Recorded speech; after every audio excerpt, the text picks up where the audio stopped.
is Omnislim. It is derived from the leaf extract of green mate, which abounds in South America.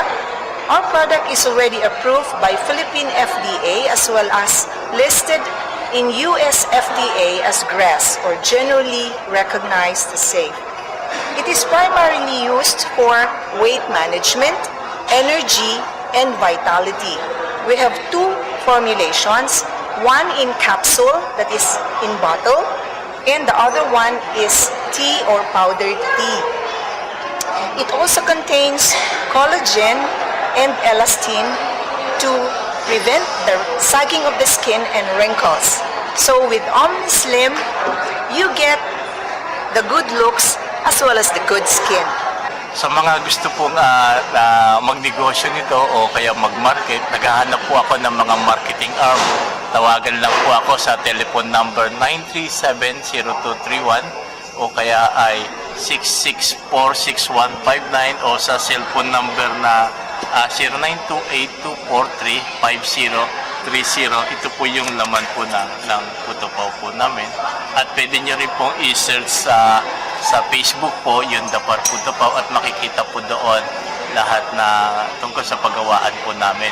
Hi, I'm Queen Simana. I'm the representative of Manila Nature's Link, and our product is Life Oil, and it is a food supplement made through extraction of malunggay leaves and seeds.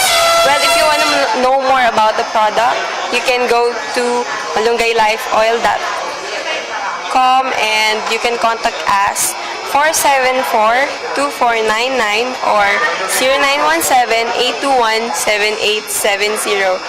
If you want to buy our products, you can go to the nearest Save More, Mercury Drug Stores, Watsons, Generica, South Star, and Rose Pharmacies. Magandang umaga po sa inyong lahat, Pilipinas. Ako po si Nemi Alimbuyugin, isang nurse at isa pong Mary Kay Beauty Consultant ng Mary Kay Philippines. Kami po ay matatagpuan sa Quezon City at Makati, Luzon, Visayas, Mindanao. At ang aming line is 376-9430 and my contact number is 0933-586-5019. Pero matatagpuan niyo po kami sa Mary Kay, www.marykayintouch. Ito po ay inaanyayahan po kayo sa aming napakaganda at liksiksik, ligligan na umaapaw na isang negosyong hindi lamang kayo gaganda, kundi kayo babata at payalalubuin po ang inyong kabuhayan. Sapagkat ang aming misyon sa Mary Kay Philippines at Mary Kay International ay paluguin ang bawat kabuhayan ng bawat pamilya.